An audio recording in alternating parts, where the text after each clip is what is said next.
बोलो जयकारा बोल मेरे श्री गुरु महाराज की जय। श्री सद्गुरुदेव भगवान की जय।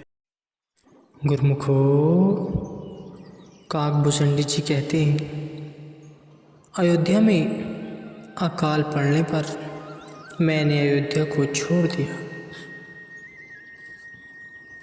मैं खलमल सकुलमती नीच जाति वस मोह।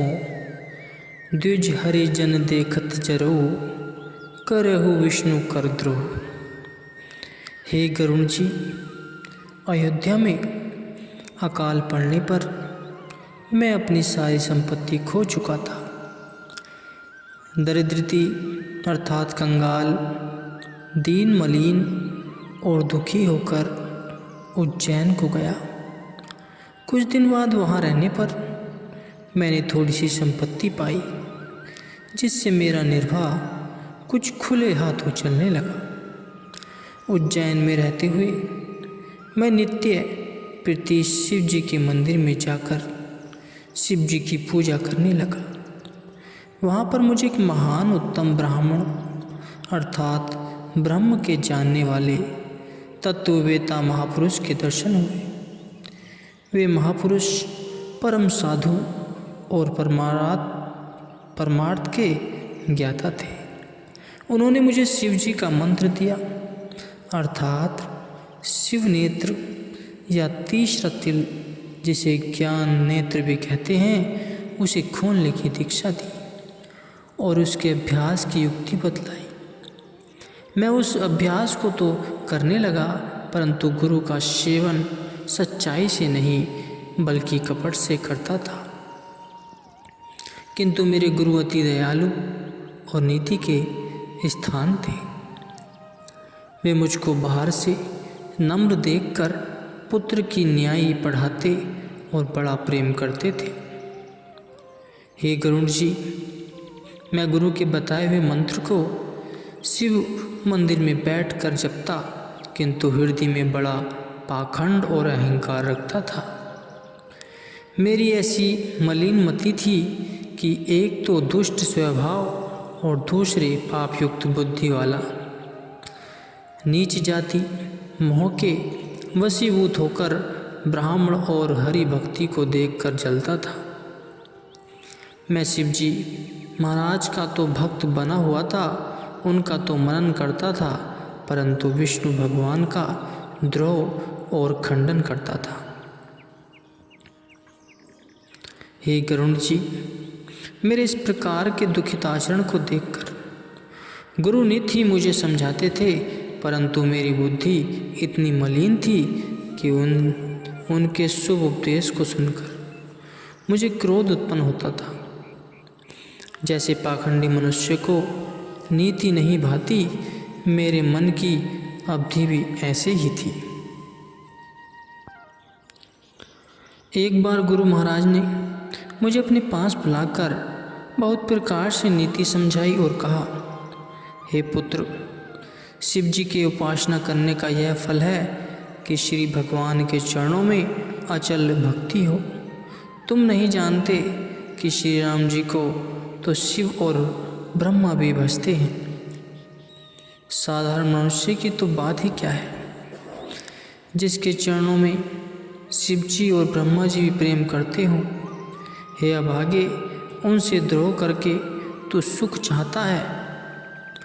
हे गरुड़ जी, जब गुरु ने शिव जी को भगवान का सेवक कहा तो सुनते ही मेरा हृदय जल उठा और जैसे सांप को दूध पिलाने से तथा प्यार करने से वह डंक ही मारता है, ऐसे ही मैं नीच जाति और खोटे भाग्य वाला अभिमानी गुरु के साथ द्रोह करने लगा। किंतु गुरु महाराज जी अति दयालु थे। वे फिर भी मुझे उत्तम ज्ञान का उपदेश दिया करते रहते थे।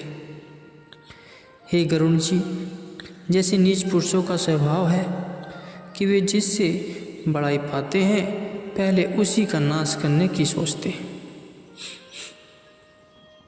एक समय की बात है, एक बार भस्मासुर दैत्य ने शिव जी का तप किया। शिव जी प्रसन्न होकर बोले, वर मांगो। तब भस्मासुर ने कहा, मुझे ऐसा वरदान दीजिए कि जिसके सर पर मैं हाथ रखूं वह भस्म हो जाए। शिव जी ने कहा, ऐसा ही होगा। भस्मासुर शिव जी से वरदान पाकर प्रसन्न हुआ, परंतु उसका मन शिव जी महाराज की धर्मपत्नी पार्वती को देखकर मलिन हो गया। सोचने लगा कि क्यों न पहले शिव जी के सर पर ही हाथ रखकर इसको भस्म करके पार्वती को हाथ में कर लूं। यह सोचकर उसने शिव जी के सिर की तरफ हाथ बढ़ाया। शिव जी जान गए कि इस पापी की नीयत खराब हो गई है, जो मुझे भस्म करना चाहता है। मारे डर के वे वहाँ से भागे।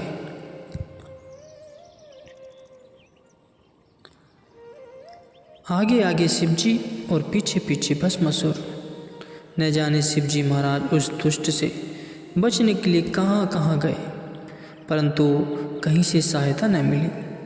अंत में दुखित होकर वैकुंठ में जाकर भगवान के चरणों में प्रार्थना की। विष्णु महाराज जी जान गए।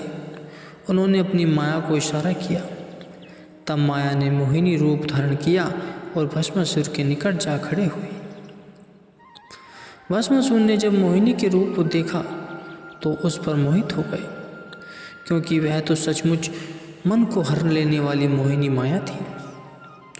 भस्मासुर उसे देखकर आपे से बाहर हो रहा था।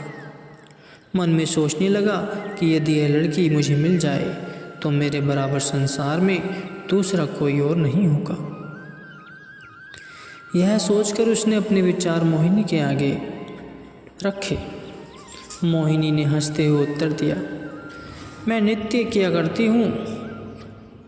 यदि तू मेरे साथ मिलकर नृत्य नाच गाना करे तो मैं तेरे साथ शादी करने को तैयार हूँ। भस्मासुर ने झट मान लिया। मोहिनी ने कहा, नृत्य में मैं जैसा जैसा करना चाहूँगी तुम मुझे देखकर वैसा ही करना।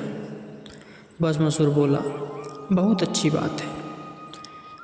उस मूर्ख राक्षस को क्या पता था कि यही लड़की नहीं, ठगनी माया है, जिसका कर्तव्य है लोगों के मनों को ठग लेना और बनना फिर भी किसी का नहीं है।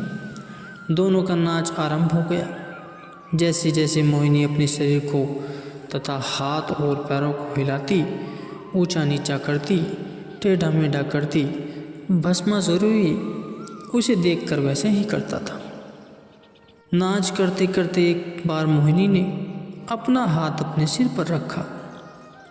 तब भस्मासुर ने भी उसको देखकर अपना हाथ अपने सिर पर रखा और तत्काल भस्म हो गया। तब मोहिनी माया ने भगवान के चरणों पर सिर नवाया। भगवान ने शिव जी को समझाया कि आगे के लिए ऐसे वरदान सोच समझ कर दिया करो। शिव जी ने भगवान के चरणों पर सिर झुकाया और क्षमा मांगकर गुण गाते हुए विदा होकर अपने आश्रम को चले गए। हे गरुण जी, नीच मनुष्य के ऐसे प्रसंग को समझकर बुद्धिमान पुरुष कभी उनकी संगत नहीं करते और कवि तथा पंडित लोग भी ऐसी नीति ही गायन करते हैं। दुष्ट पुरुषों के साथ न बैर भला न प्रीति भली है। उसने तो नित्य उपराम ही जानना चाहिए और खल पुरुष को श्वान की न्याय त्याग देनी चाहिए। हे गरुण जी, मैं दुष्ट हृदय वाला कपटी भी ऐसे ही बन गया था। गुरु मेरे हित की कहते थे और मुझे उनकी बात अच्छी नहीं लगती थी। एक बार हरि मंदिर जपत रहो शिव नाम, गुरु आए अभिमान ते उठी नहीं कीन प्रणाम। हे गरुण जी, एक बार मैं शिव जी के मंदिर में बैठकर शिव जी की उपासना कर रहा था। उसी अवसर में गुरु महाराज जी भी आ गए, किंतु मैंने अभिमान बस उठकर उनको प्रणाम नहीं किया।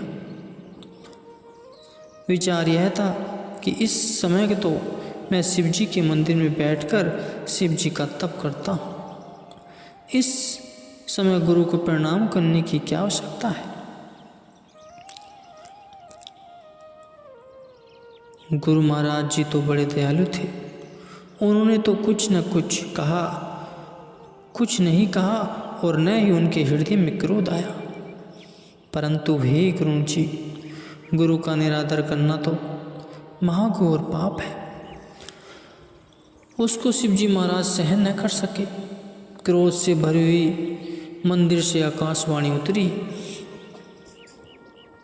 सो मंदिर में से आकाशवाणी हुई, अरे हतभाग्य नीच अभिमानी, यद्यपि मेरे गुरु को कुछ भी क्रोध नहीं उपजा, क्योंकि वे दयामय संत हैं और पूर्ण ज्ञानी हैं। हे मूर्ख, तदापि मैं तुमको श्राप देता हूँ, क्योंकि नीति के विरुद्ध चलने वाला मुझे अच्छा नहीं लगता। हे दुष्ट, जो मैं तुमको दंड नहीं दूंगा तो मेरा नीति का मार्ग भ्रष्ट हो जाएगा, क्योंकि गुरु का अपमान करना वेद शास्त्रों की नीति के विरुद्ध बात है। इसलिए वेद की नीति की रक्षा करने के लिए मैं तुझे अवश्य श्राप दूंगा। उस आकाशवाणी में यह वचन भी हुआ कि जो मूर्ख गुरु के साथ ईर्ष्या करते हैं वे 100 कल्प तक रोव नामक नरक की आग में जलते हैं। तत्पश्चात 1000 जन्म तक नीच योनियों के अंदर जाकर महाकष्ट सहन करते हैं। रे पापी, तू गुरु को आते देख करके अजगर की भांति जमकर बैठा रहा। इस कारण मेरा श्राप है कि तू अजगर सर्प हो जा। अरे दुष्ट, तेरी बुद्धि में पाप समा गया है, इसलिए तू सर्प योनि की महान नीच गति को पाकर किसी बड़े पुराने पेड़ के जड़ के नीचे भयानक अंधेरी खोड़ में जाकर निवास कर। गुरुमुखो, विचारवानों का कथन है, आप बीती जग बीती। काकभूषणी जी पूर्व जन्मों में आप बीती गरुण के प्रति सुना रहे हैं। इस प्रसंग में विशेषकर विचार करने योग्य बात यह है कि वे गुरु को पीठ देकर जिस देवता की आराधना कर रहे थे वही देव उनके विरुद्ध हो गया और क्रोध करके घोर श्राप दे दिया। हे पापी, तू गुरु से विमुख होकर मुझे प्रसन्न करना चाहता है, लेकिन मैं तुझे श्राप देता हूँ। इससे सिद्ध होता है कि गुरु से पीछे हटकर जितने कर्म धर्म और पूजा पाठ हैं सब व्यर्थ है।